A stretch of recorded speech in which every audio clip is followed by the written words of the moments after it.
नमस्कार दोस्तों, Indian army में काम करना अगर आपका सपना है तो सपने को साकार करने के लिए इंडियन आर्मी से एक वैकेंसी निकल के आया है। बात करूंगा फॉर्म फिलअप कैसे करना है, क्या क्या डॉक्यूमेंट्स देना है, कितना कॉपी फोटो देना है, इनवलप कैसे फिलअप करना है, सारे डिटेल्स मैं आपको इस वीडियो में बताने वाला हूं। तो दोस्तों, अगर आप फॉर्म फिलअप गुरुजी पर पहली बार आए हो तो चैनल को सब्सक्राइब करके बेल आइकन दबा के ऑल कर दीजिए, ऐसे हर तरह की जॉब की नोटिफिकेशन के अपडेट आपको मिल सके। तो फॉर्म फिलअप करने के लिए एप्लीकेशन फॉर्मेट आपके पास होना चाहिए जो आपको A4 साइज में प्रिंट करना होगा, और इसके लिए मैं अपने वीडियो के डिस्क्रिप्शन पे लिंक इसको आपको प्रोवाइड कर दूंगा, उस पे जाके आपको प्रिंट करना मस्ट है। तो एप्लीकेशन फॉर्म प्रिंट करने के बाद आपके पास होना चाहिए। फॉर्म फिलअप से पहले कुछ बेसिक इंफॉर्मेशन मैं आपको प्रोवाइड करता हूँ। सारे फॉर्म आपको ब्लॉक लेटर पे फिलअप करना पड़ेगा और किसी भी कलर आप इस्तेमाल कर सकते हो, किसी जगह आप ओवरराइट नहीं करना है और व्हाइट कलर का इस्तेमाल आप नहीं करोगे। उसके बाद यहाँ पर एप्लीकेशन फॉर द पोस्ट, यहाँ पर सिर्फ MTS के लिए पोस्ट निकल के आया है, तो यहाँ पर आपको लिखना पड़ेगा application for the post of MTS। उसके बाद यहाँ पर आपको कुछ नहीं करना है। रोल नंबर पर यहाँ पर आपको ब्लैंक छोड़ देना होगा, to be filled by office. जब आपका एडमिट कार्ड आएगा तब आपका रोल नंबर जारी कर दिया जाएगा। उसके बाद नेम इन ब्लॉक लेटर, आपका जो नेम है यहाँ पर आपको ब्लॉक लेटर पे लिखना पड़ेगा। पहले सर नेम यानी आपका टाइटल लिखना पड़ेगा, उसके बाद यहाँ पर आपका नेम जैसे मैंने लिखा है ऐसे आपको लिखना पड़ेगा। पहले टाइटल, उसके बाद यहाँ पर आपका नेम, उसके बाद यहाँ पर आपका पिताजी का नेम और हस्बैंड नेम। अगर आप मेल कैंडिडेट अप्लाई करो तो पिताजी का नेम, अगर आपका शादी हो गया है फीमेल कैंडिडेट अप्लाई करो तो यहाँ पर आपका हस्बैंड का नेम। आप जो देना पसंद करोगे यहाँ पर आप दे सकते हो। ऐसे ही आपको पहले टाइटल, उसके बाद यहाँ पर आपका नेम देना पड़ेगा, लेकिन आपको ब्लॉक लेटर पे फिलअप करना मस्ट है।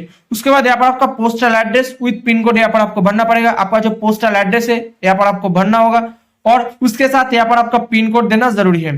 उसके बाद यहाँ पर डेट ऑफ बर्थ, यहाँ पर आपका जो डेट ऑफ बर्थ है यहाँ पर आपको देना होगा। पहले डेट, उसके बाद मंथ, उसके बाद ईयर यहाँ पर आपके हिसाब से देना होगा। उसके बाद यहाँ पर आप कौन सी कम्युनिटी से बिलोंग करते हो यहाँ पर आप दे सकते हो, क्योंकि यहाँ पर कोई रिजर्वेशन कैटेगरी नहीं रखा गया है, OBC SC ST, तो यहाँ पर आप चाहे तो जनरल भी दे सकते हो।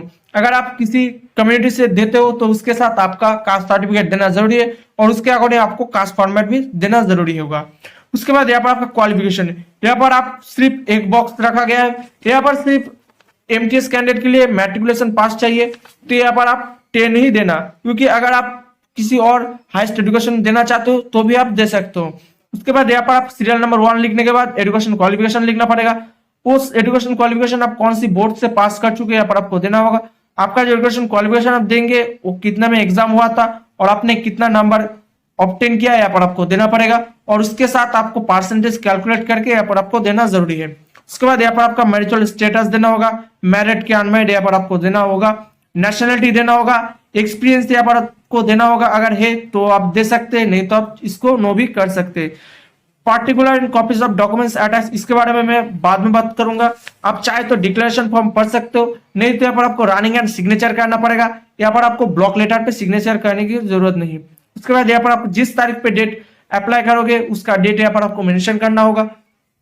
तो सारे हो जाने के बाद यहाँ पर आपको एक फोटो लेना होगा जिसके आपको गन से चिपका देना होगा। स्टेबल नहीं करना है, यहाँ पर आपको बीचों से शुरू होकर क्रॉस सिग्नेचर होना चाहिए। उसके बाद आपको और एक फोटो लेना होगा जिसको आपको सेम टू सेम ऐसे ही सिग्नेचर करना होगा। यहाँ पर आपको बीच से शुरू होकर पेपर के अंदर भी आप कर सकते हैं, लेकिन यहाँ पर आपको इस फोटो के अंदर आपका सेल्फ अटेस्टेड भरना जरूरी है। तो सारे हो जाने के बाद यहाँ पर आपको आपका डोमिसाइल सर्टिफिकेट लेना पड़ेगा।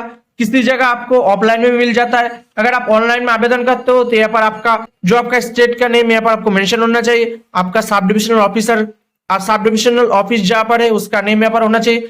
ऑनलाइन में अप्लाई करोगे तो यहाँ पर आपका सर्टिफिकेट नंबर होना चाहिए, आपका इशू डेट होना चाहिए, यहाँ पर आपका एक डिजिटल फोटो होना चाहिए जिसके ऊपर आपको गोल्ड स्टैम्प लगाना मैंडेटरी है। उसके बाद यहाँ पर आपका नेम, टर्न ऑफ देके आपका पिताजी का नेम, आपका address, post office, police station, district यहाँ पर मेंशन होना चाहिए। उसके बाद यहाँ पर आपका सिग्नेचर वैलिड पर यहाँ पर आपका सिग्नेचर होना चाहिए, यहाँ पर आपका सब डिविजनल ऑफिसर का सिग्नेचर होना चाहिए और यहाँ पर और उस शहर का यहाँ पर सिग्नेचर और स्टैम्प लगाना जरूरी है। तो दोस्तों ये थी आपकी डोमिसाइल की फॉर्मेट की सैंपल कॉपी है। उसके बाद आपको जो जो डॉक्यूमेंट्स देना पड़ेगा उसके बारे में मैं आपको प्रोवाइड करता हूँ। तो आपको मार्कशीट और एजुकेशन क्वालिफिकेशन देना पड़ेगा। आप आपका एप्लीकेशन फॉर्म में जिस तक आप एजुकेशन क्वालिफिकेशन मेंशन करोगे उसके अकॉर्डिंग आपका marksheet, education qualification, admit card देना होगा। उसके बाद यहाँ पर आपका बर्थ प्रूफ, यहाँ पर आपने जो डेट ऑफ बर्थ मेंशन किया है उसके अकॉर्डिंग आपका डेट ऑफ बर्थ प्रूफ देना पड़ेगा, 10 का सर्टिफिकेट, नहीं तो म्यूनिसिपैलिटी बर्थ सर्टिफिकेट देना होगा। उसके बाद यहाँ पर अगर आप एक सर्विसमैन कैंडिडेट अप्लाई करो तो एक सर्विसमैन कैंडिडेट के लिए डिस्चार्ज सर्टिफिकेट और पेंशन पे ऑर्डर देना होगा। उसके बाद अगर आप ऑलरेडी गवर्नमेंट सर्वेंट है तो आपको एनओसी सर्टिफिकेट देना पड़ेगा। उसके बाद यहाँ पर आपका आइडेंटिटी प्रूफ के अकॉर्डिंग आधार कार्ड और पैन कार्ड देना पड़ेगा। टू सेल्फ एड्रेस एनवलप देना पड़ेगा, इसके बारे में मैं थोड़ी देर बाद बताऊंगा। उसके बाद two self attested passport size photograph देना पड़ेगा, जिसके बारे में मैंने आपको ऑलरेडी बता दिया इस फॉर्म के बारे में, और एक फोटो देना होगा। सारे डॉक्यूमेंट्स पे आपको सेल्फ अटेस्टेड करना जरूरी है। उसके बाद ऐसे करके सारे डॉक्यूमेंट्स आपको अरेंज करना होगा। अरेंज करने के बाद आपका जो एप्लीकेशन फॉर्म है यहाँ पर उसका नीचे यहाँ पर आपको सेल्फ अटेस्टेड करने की जरूरत नहीं, लेकिन जहां पर आपका सिग्नेचर ऑफ कैंडिडेट पे बताया गया है यहाँ पर आपको सिग्नेचर ऑफ कैंडिडेट पे रनिंग हैंड सिग्नेचर करना होगा।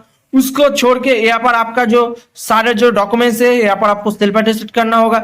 Education qualification, marksheet, admit card, सारे डॉक्यूमेंट्स पे आपको सेल्फ अटेस्टेड करना होगा।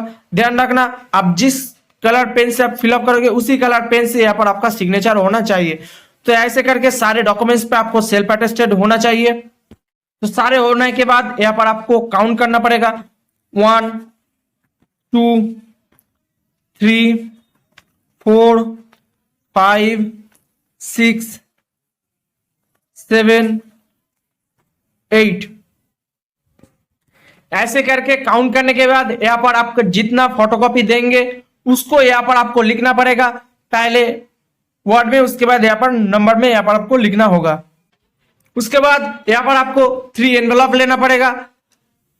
एक के ऊपर आपको लिखना पड़ेगा application for the post of देकर आपको एमटीएस लिखना पड़ेगा। जैसे यहाँ पर लिखा गया है ब्लॉक लीडर पे application for the post of MTS, यहाँ पर आपको लिखना होगा। उसके बाद यहाँ पर आपको फॉर्म देकर लेफ्ट साइड पे आपका नेम, सन ऑफ देके पिताजी का नेम, एड्रेस देकर आपका address, post office, police station, district, state pin यहाँ पर आपको लिखना पड़ेगा। ध्यान रखना आप जिस कलर पेन से फिलअप करोगे उसी कलर पेन से फिलअप करना बेहतर होगा। उसके बाद यहाँ पर आपको 2 देकर इस एड्रेस को आपको लिखना पड़ेगा। 2 देकर the command intelligence record Wanowrie Pune pin 411040, इस एड्रेस को यहाँ पर आपको लिखना होगा। उसके बाद इसको छोड़ के और 2 एनवेलप लेना होगा जिसके ऊपर आपको 2 देकर नेम देके आपका नेम, सन ऑफ देके पिताजी का name, address, post office, police station, district, state pin ऐसे आपको लिखना पड़ेगा। ध्यान रखना है आपको राइट साइड पे लिखना पड़ेगा 2 देकर, क्योंकि इसके अंदर आपका एडमिट कार्ड आएगा, और फॉर्म देकर आपको लेफ्ट साइड पे लिखना होगा क्योंकि इसके अंदर आपको एप्लीकेशन भेजना जरूरी है। तो ऐसे करके आपको लिखने के बाद और एक एनवेलप लेना पड़ेगा, ऐसे आपको 2, उसके ऊपर आपको सेम टू सेम ऐसे लिखना पड़ेगा राइट साइड पे। ध्यान रखना इसके ऊपर आपको 5 रुपीज का पोस्टल स्टैंप लगाना होगा, इस जो आपको नियर बाय पोस्ट ऑफिस से मिल जाएगा। खरीदने के बाद यहाँ पर आपको गम से चिपका देना होगा दोनों एनवेलप के ऊपर, और फॉर्म देकर आपको इसके अंदर आपको एप्लीकेशन भेजना होगा। तो ये आपको पोस्टल ऑर्डर में आपको एप्लीकेशन भेजना जरूरी है। तो सारे हो जाने के बाद आपका फोल्ड करने का तरीका कुछ ऐसे होना चाहिए कि पिक्चर पे कोई फोल्ड ना हो, कि पिक्चर पे कोई फोल्ड आएगा तो आपका फॉर्म रिजेक्ट हो सकता है। और एक फोटो जिसको आपको अटेस्टेड करके भेजना होगा, एप्लीकेशन के साथ आप दे सकते हो, नहीं तो एक 5 रुपीज वाला जो एनवलप है इसके अंदर भी आप आपका जो फोटो है ये आप दे सकते हो। तो आपने जो लेफ्ट साइड पे फॉर्म देकर आपका एड्रेस लिखने के बाद 2 देकर राइट साइड पे जिसका अंदर आपको एप्लीकेशन भेजना होगा उसके अंदर आपका पहले एप्लीकेशन फॉर्म भेजना पड़ेगा। उसके बाद यहाँ पर आपका जो एनवलप है इसको अंदर आपको दे देना होगा। उसके अलावा इसके अंदर भी आप आपका जो फोटो है आप दे सकते हो। तो सारे हो जाने के बाद आपको गम से चिपका के आपको बाय पोस्ट भेजना पड़ेगा उस एड्रेस पे। तो दोस्तों आज के लिए इतना है। वीडियो का अच्छा लगा तो लाइक करें, कमेंट करें, दोस्तों में शेयर करें, और चैनल पे पहली बार आए तो चैनल को सब्सक्राइब करना मत भूलना। किसी जगह प्रॉब्लम है, किसी जगह अगर आपको समझ में दिक्कत हुआ है तो आप कमेंट कर लेना। आप हमारे टेलीग्राम, ट्विटर, फेसबुक पेज से भी जुड़ सकते हैं। तो दोस्तों आज के लिए इतना है। जय हिंद, वंदे मातरम, भारत माता की जय।